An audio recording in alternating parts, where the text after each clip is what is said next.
In the final installment of the Flip Turn series, Pastor Brad broke down the story of the prophet Jonah.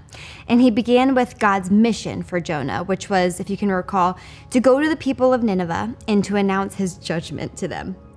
This was a frightening mission because the Ninevites were enemies of Jonah's people, the Israelites, and pronouncing God's judgment on them was basically a death sentence, at least in Jonah's mind.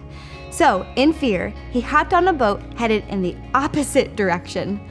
I bet God probably hasn't asked you to risk your life like that for him, and yet I bet you know what it's like to be paralyzed by fear.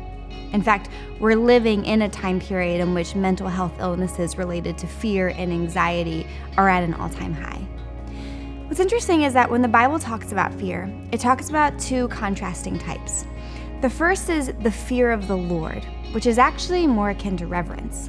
Fearing God means to consider him in all his glory and his power.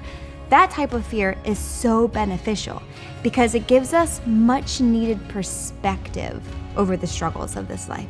So for example, I can often come to God with anxiety or worries, but when I take a moment to fear God or to consider how great he is, all of a sudden I realize that I'm not alone in my struggles and that God is more than capable of using them for good.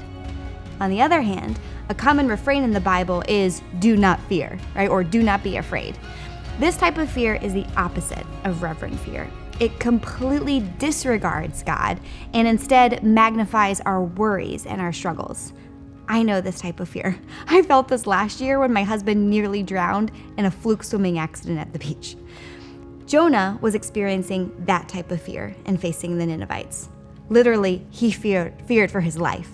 And while that seems understandable at first glance, considering what God was asking him to do, taking a moment to fear God really actually changes that assessment.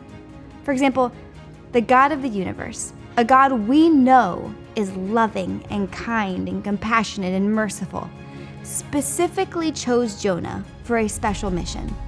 That should have shown Jonah that he was individually cared for and considered special to God.